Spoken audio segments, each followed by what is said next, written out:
नमस्कार दोस्तों, आप सभी का स्वागत है SEIR में। अ, अभी जो आप लोग देख रहे हैं वो है आपका इनपुट सर्किट, यानी जो हमारा PIO2 कार्ड होता है, पैरेलल इनपुट आउटपुट कार्ड जो होता है, उसमें जो इन कर रहा है वो इनपुट सर्किट है EI का। EI यहाँ पे इक्वेशन है। तो इनपुट सर्किट का जो वायरिंग है वो वो वायरिंग को हम लोग देखेंगे, उसके सर्किट को देखेंगे और साथ में प्रैक्टिकल भी हम लोग देखते जाएंगे कि ये जो मीनिंग लिखा है, ये जो एड्रेस है वो एड्रेस एक्चुअली में वो कहाँ होता है, क्या है। तो सारी चीज़ों को बारीकियों से देखते हुए हम लोग आगे बढ़ेंगे। तो चलिए शुरू करते हैं। तो पहले सर्किट को रीड करते हैं। देखिए सर्किट जो दिया हुआ है यहाँ पे, कंटिन्यूड ऑन WPG 00111, यानी कि ये सीट संख्या, देखिए ये सीट संख्या आपका 01112 है, यानी कि इससे जस्ट पहले का एक पेज है, उस पेज में हमें ये पावर मिलेगा वहां से। ये देखिए ये सर्किट, ये वाला पेज जो है इसका ड्राइंग आपका उर्दू में है, तो ये वाला जो चीज़ है 2 नंबर वो आके यहाँ पे मिला हुआ है, यानी वो 24 वोल्ट जो है यहाँ आके मिला हुआ है। तो शुरू करते हैं पावर से। अभी ये पावर कहाँ से आया वो हम देखेंगे।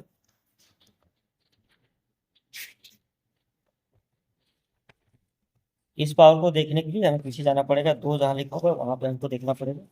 ये देखिए 2 यहाँ पे लिखा हुआ है और ये आ रहा है आपका P24 वोल्ट ETIF, इसका जो TC कन्वर्टर मॉड्यूल है EI का, वहां से आपका निकल रहा है। एड्रेस जो है वो K1F8 का है, K1F8 का 11 नंबर में वहां से 24 वोल्ट खींचा हुआ है। चलिए दिखाते हैं ये K1F8 का 11 कहाँ पे है।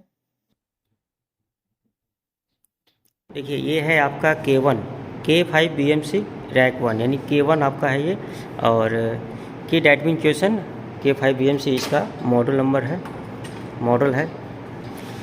अभी हम K1 खोलें, K1 का हमने देखा था F8। तो ये देखिए आपका, ये आपका PIO2 इनपुट आउटपुट कार्ड जो है, ये आपका सिस्टम लॉजिक सब रैक, और नीचे में जो है आपका पावर के लिए। तो ये देखिए आपका F8 हम देख रहे थे, ये है F रो, नीचे G, उसके बाद H।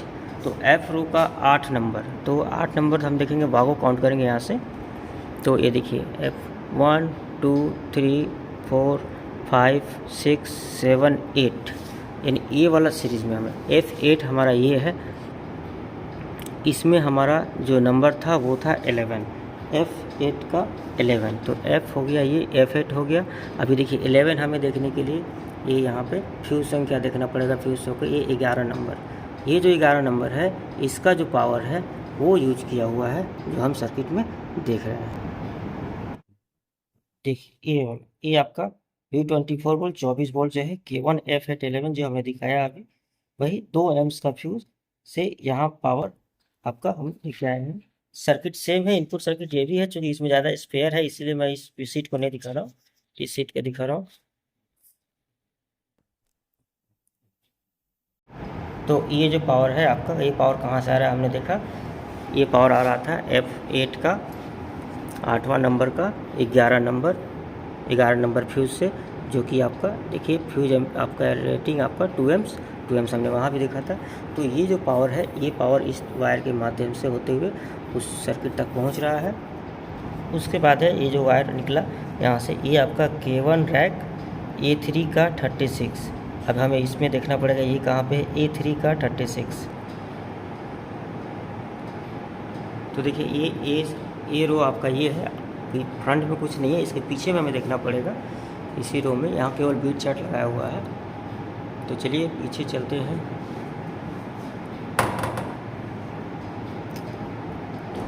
चलिए इसको बंद कर देते हैं और पीछे चल, ये हमारा EI का पीछे का व्यू है। तो इसको ओपन करते हैं।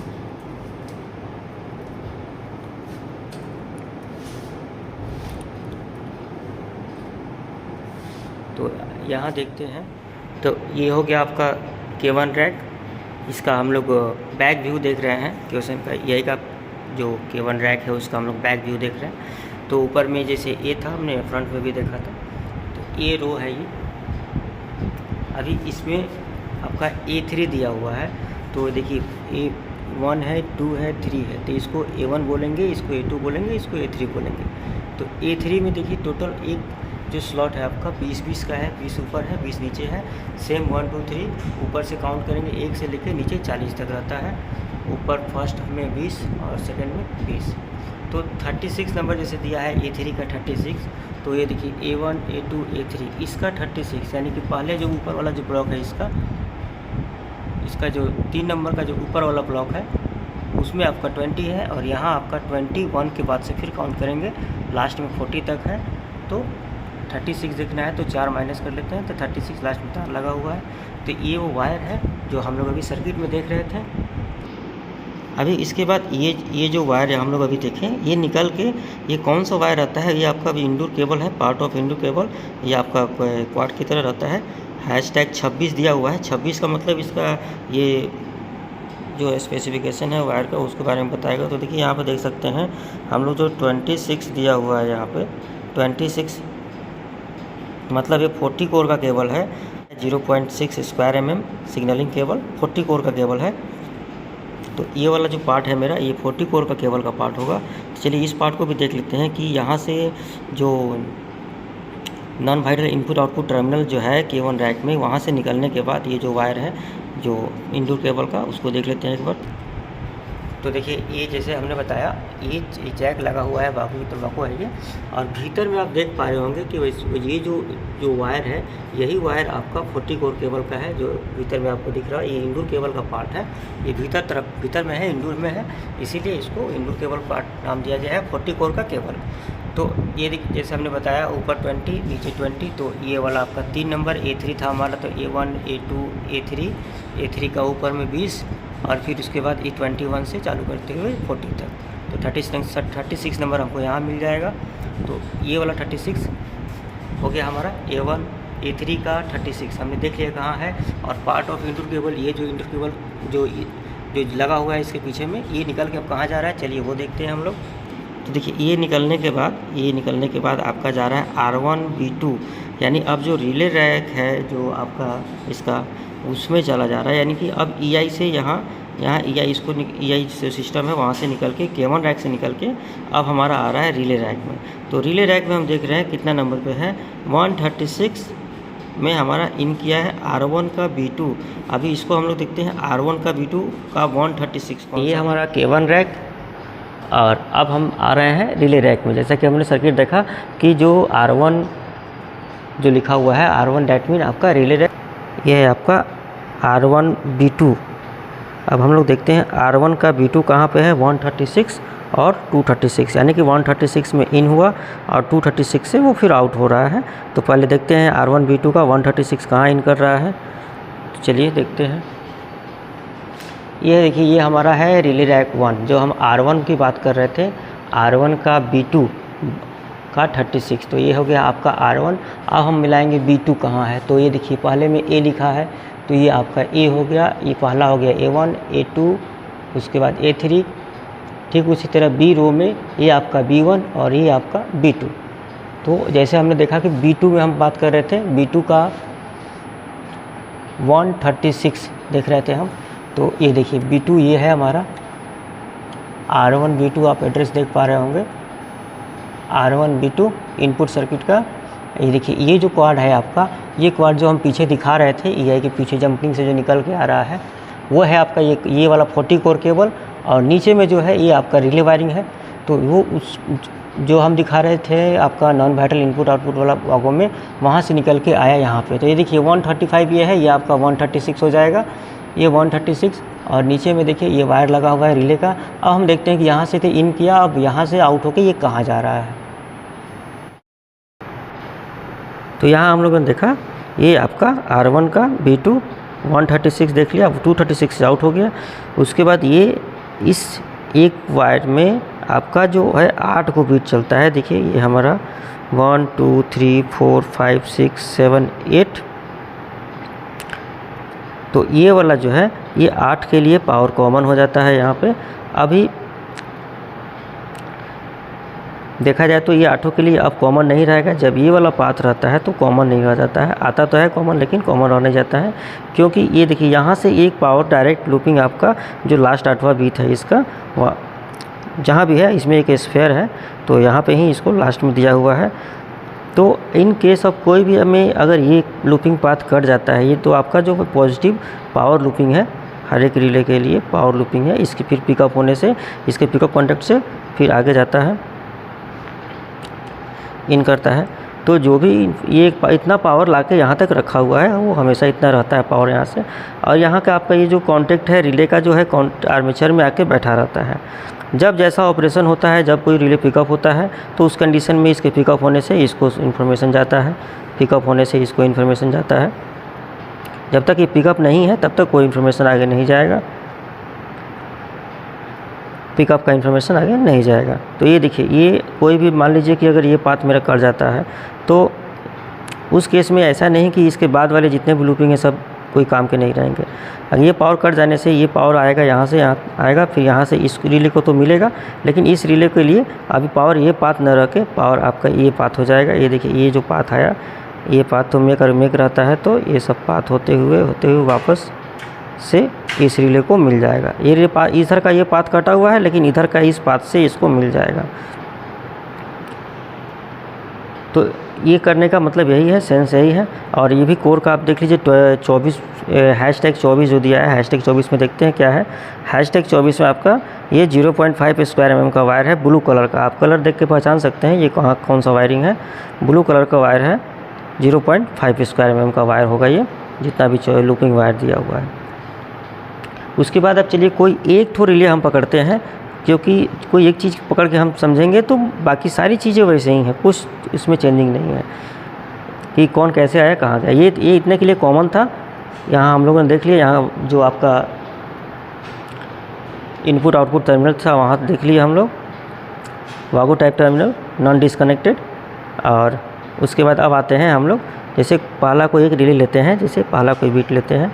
ये देखिए पहला जो है आपका R1 G19, R1 का G19 ये हमारा रिले पोजीशन है। रिले रैक 1 में G का 19 नंबर रिले आपको मिलेगा URTOLR, ये आपका URTOLR। तो वहाँ तक आपका ये 24 वोल्ट जहाँ हमने सोर्स शुरू किया था वहाँ तक ये आके बैठा हुआ है। अगर जब TOL होगा, जब TOL किया जाता है तो ये TOLR रिले पिकअप होता है। TOLR रिले पिकअप होने से ये जो फीड है ये फीड अब आगे की तरफ जाएगा इन्फॉर्मेशन, यानी जो भी कंडीशन किया गया और उसके लिए उस रिले को पिकअप होना है वो पिकअप हो गया, तो फिर इन्फॉर्मेशन EI को मिलना है एज ए इनपुट सर्किट के रूप में। तो वापस से वो चीज़ हुआ तो रिले का जो EI का जो रिले है वो ऑपरेट होगा अपना, और इसी के अब EI अपने रिले के बेस पे इन्फॉर्मेशन EI को देता है। तो पहले देख लेते हैं ये जो आर्मेचर में आके बैठा हुआ है ये आपका देख लेते हैं contact R1 G19 URTOLR। R1 का G19 में चलते हैं और कॉन्टैक्ट है आपका C2 C1, C2 में इन और C1 से आउट हो रहा है। तो चलिए अब देखते हैं R1 का G19। वापस से हम लोग अपना EI का जो रिले रैक है वहाँ आते हैं और इसका हम लोग G19 देखते हैं। G19 अभी आप यहाँ से रो देखिए A B C D E F G, ये हो गया आपका G। अब G का 19 नंबर देखेंगे हम लोग, तो इसके नीचे में इसका नंबरिंग और नेम दिया हुआ है। तो ये देखिए 1 2 5 7 19 में हम लोग आना है। ये देखिए G19 में हम लोग आए। ये देखिए ये आपका ये ट्विन रिले है, यहाँ क्या है URTOLR। ये रिले आपका देखिए ये QNNA1 रहता है, ये QNNA1 ट्विन रिले है इसलिए डबल N है इसमें। कॉन्टैक्ट इसका 6F2B।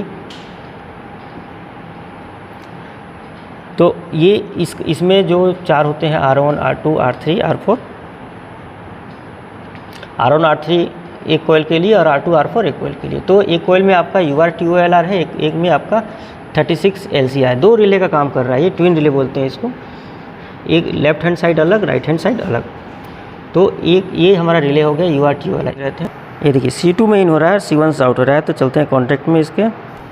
तो ये हमारा जो रिले रैक है, क्वेश्चन का जो रिले रैक है उसका हम लोग बैक व्यू में आए हैं, बैक साइड में है। तो देखिए फिर से हम लोग देखते हैं G19, जी हमारा यहाँ पे है, G19 में हमारा रिले था। ये देखिए 19 आप लोग देख पा रहे होंगे, नाम जो है आपका URTOLR 19 नंबर में, ये देखिए 19 नंबर URTOLR। इसका हम लोग C2 में इन और C1 से आउट है। तो ये देखिए, ये आप जो देख पा रहे हैं ABCD आप देख रहे होंगे, और फिर आप वर्टिकल में 1 2 3 4 काउंटिंग 8 तक ये कॉन्टेक्ट हो गया। उसके बाद R1 R2 R4 ये आपका रिले कोयल का कॉन्टेक्ट हो गया। तो हम लोग देख रहे थे, देखिए ये आपका जो C2 दिख रहा है, ये देखिए ये A1 A2, ये B1 B2, ये C1 C2। ये देखिए C2 में आपका डबल वायर है, क्योंकि यहाँ से ही पावर फिर लूप करके जो अलग बीट के लिए रिले जो यूज किया गया है, अलग रिले यूज किया गया है उसमें जा रहा है। तो एक आपका लूपिंग वायर है और एक आपका जो है आगे इस सर्किट को आगे बढ़ा रहा है। तो इसमें दो एक जो इन आ रहा है, एक जो आउट लूपिंग जा रहा है, और दूसरा जो वायर है C1 का, ये हमारा सर्किट को आगे लेके जा रहा है। तो ये हमारा ऊपर वाला सिंगल वायर C1 हो गया और ये हमारा C2 हो गया डबल वायर। डबल वायर कैसे हम दिखाते हैं आपको,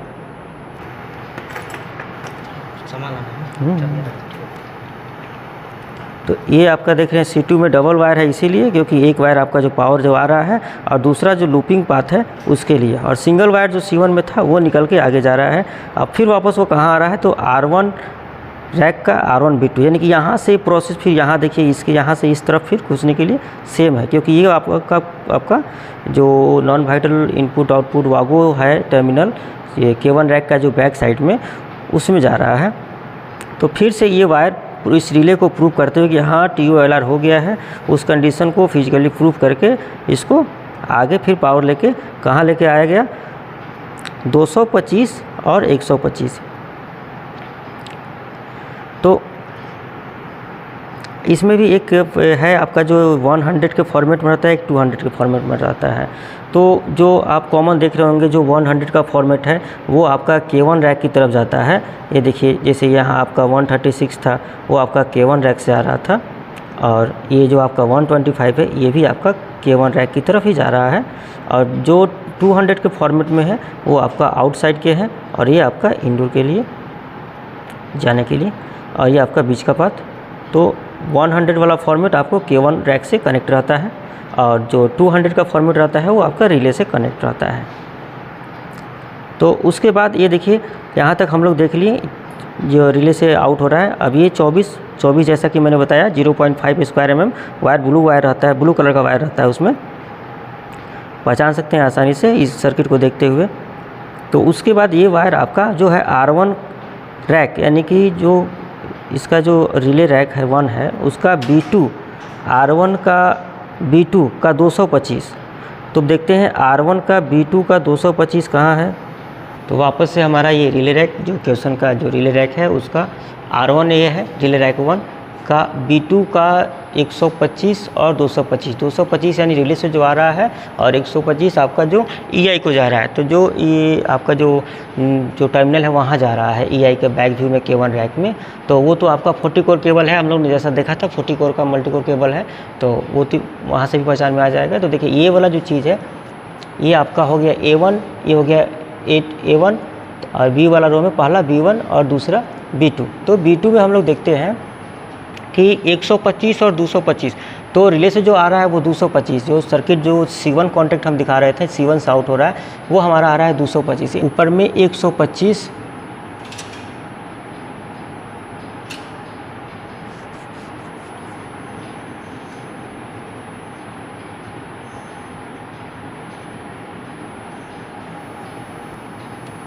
तो ये वाला आपका B1 हो गया और ये आपका B2 हो गया R1 रैक का।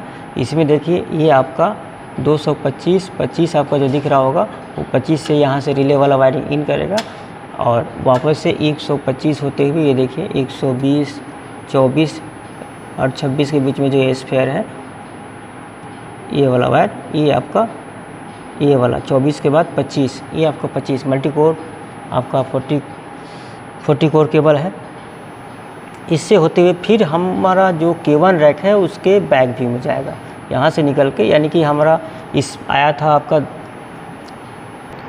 तो स्टार्टिंग हुआ था 136 से इन किया था, 236 से फिर रिले को गया, रिले को प्रूफ करके फिर वापस से 225 में आया, जो अभी हम लोग देखें 225 से फिर ये 125 से निकल के पार्ट ऑफ इंडोर केबल जो 40 कोर जो केबल है आपका 0.6 स्क्वायर mm का, वो केबल से होते हुए फिर ये K1 का ट्रैक का A3, K1 का A3 का 25। तो चलिए देखिए फिर से हम लोग आ गए वहीं पे जहाँ से लगभग शुरू किए थे जिस चीज़ को, क्योंकि ये इनपुट सर्किट है, केवल रिले को प्रूव करके अपना जो है वो कर रही है, इन्फॉर्मेशन और डाटा कलेक्ट कर रही है। तो ये हमारा पीछे का व्यू है। तो ठीक वैसे ही K1 रैक का कितना था एक बार फिर से देखना पड़ेगा, K1 का A3 का 25, तो ये हो गया K रो, ये हो गया आपका A3 चाहिए तो A1 2 3 का 25 नंबर। तो ये देखिए ऊपर इसी का 3 का ऊपर में 20 तक है, और उसके बाद इसमें ये तीसरी में फिर 20 से शुरू कर 21 से शुरू करेंगे। ये देखिए आपको शायद दिख रहा होगा, मैं कोशिश करता हूँ दिखाने का। ये देखिए 24 के बाद जो 25 दिख रहा है वहाँ आया है, और वहाँ से फिर ये कोर होते हुए भीतर काट को गया है, यहाँ से फिर निकल के ये आपका जो PiO2 इनपुट सर्किट के लिए जो PiO2 स्लॉट 3 ये जो कार्ड है उस कार्ड में ये बिट के रूप में इन किया।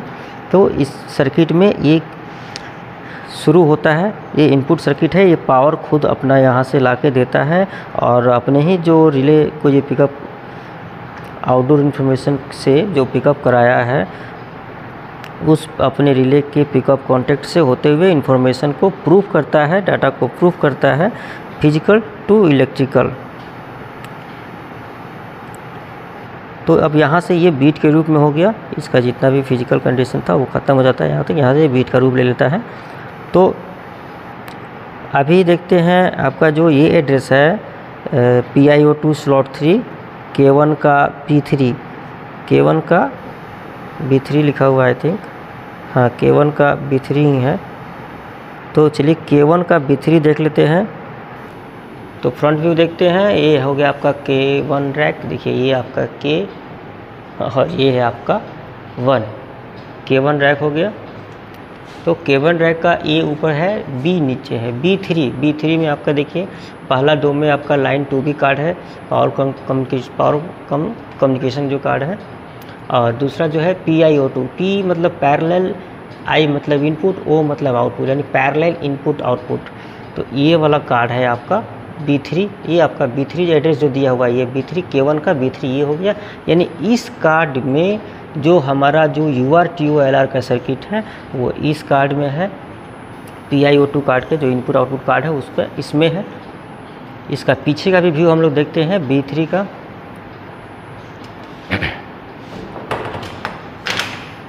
B आपका यही है, B का 3 आपका पीछे बहुत सारा जंपलिंग है। अब यही इसी सब के माध्यम से फिर आपको लॉजिक हो जाता है सारा चीज़, और फिर आगे प्रोसेस होता है। यानी ये जो इन्फॉर्मेशन था इसका कि UR/TOLR हुआ बोल के उसका इन्फॉर्मेशन इसको बीट के रूप में मिला, और ये कार्ड फिर आपका लॉजिक से कनेक्टेड है। उसके बाद फिर इन्फॉर्मेशन वापस पैनल को जाता है। तो इनपुट सर्किट में हम लोगों ने देख लिया कि ये जो सर्किट है ये सब बाकी सब वैसे ही है, केवल अब रिले पोजीशन अलग अलग हो जाएगा, ये आपका टर्मिनल का एड्रेस अलग अलग हो जाएगा, फिर K1 का टर्मिनल का एड्रेस अलग अलग हो जाएगा, और बीट नंबर सब चेंज हो जाएगा, बीट नंबर दूसरा हो जाएगा। जैसे ये 52 है, 53, 54, 55 ऐसे ही। तो ये वाला सर्किट हम लोग समझ गए कि इसमें कैसे एक वोल्टेज जो है जो इस EI अपना एक वोल्टेज क्रिएट मॉड्यूल्स के द्वारा जो चेंज करता है, जो कि वह पावर IPS से लेता है और 110 वोल्ट DC, और वहाँ से वो DC कन्वर्टर से होते हुए फिर आपको 24 वोल्ट बनाता है। और कैसे जो फ्यूज में लेके आया था सबसे इनिशियल में जो हम लोगों ने देखा था वहाँ से लाया। चलिए एक बार मैं फिर से शॉर्ट में दिखा देता हूँ प्रैक्टिकल पूरी तरह कहाँ से कहाँ गया। तो सर्किट आप लोग देख रहे हैं, अब इस सर्किट को ऐसे करके मैं पूरा बताऊँगा कैसे कैसे कहाँ गया। तो जैसा कि सर्किट में दिखाया, तो पावर जो लिया गया है, पावर आपका यहाँ F8 में शायद 1 2 3 4 5 6 7 8 F8 में आपका ये वाला 11 नंबर में पावर लिया। ऐसे ही बहुत सारे हैं, जितने भी हैं अलग अलग सबके हैं। तो तो 11 नंबर से यहाँ पावर लिया गया। पावर लेके ये चीज़ जो है, और ये पावर जो कहाँ से आ रहा है, ये देखिए पीछे तरफ हमारा DC कन्वर्टर मॉड्यूल लगा हुआ है, तो वहाँ से वो पावर लिया जा रहा है 110 वोल्ट से 24 वोल्ट बना के इधर लिया गया है। यहाँ से ये पावर अब आगे हमारा जाएगा, इसके पीछे के व्यू में हमें जाना पड़ेगा। चलिए इसके पीछे के व्यू में जाते हैं।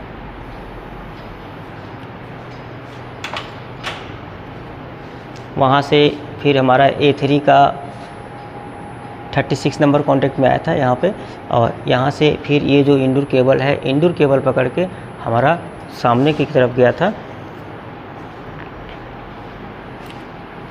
वहाँ से फिर हमारा ये रिले रैक 1 का B1 B2 में आया था, B2 से यहाँ आया, फिर सॉरी यहाँ आया, यहाँ से फिर ये रिले होते हुए प्रूव करके फिर इधर से आया यहाँ पे, और फिर ये कॉन्टैक्ट पकड़ के हमारा फिर वापस EI, मतलब जैसे यहाँ आया, यहाँ से ये रिले गया। रिले का इसका जो भी कंसर्न रिले है उसका कॉन्टैक्ट को प्रूव करके, जैसे इसमें C2 C1 था तो C2 C1 को प्रूव करके C2 में इन किया, और C1 से आउट हुआ। C1 से आउट होकर फिर इधर आया 225, फिर वहाँ से 125 पकड़ के आपका फिर वापस EI को गया, EI के क्वेश्चन रैक में गया।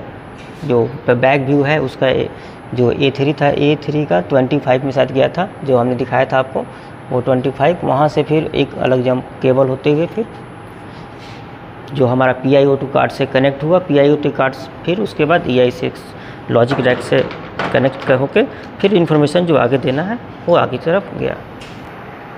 तो इनपुट सर्किट हुआ, फिर हम लोग कभी आउटपुट सर्किट पे भी चर्चा करेंगे।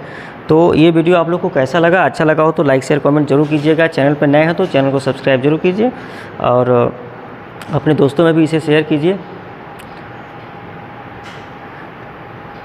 तो मिलते हैं नेक्स्ट वीडियो में, तब तक के लिए आप सभी को मेरा नमस्कार, धन्यवाद।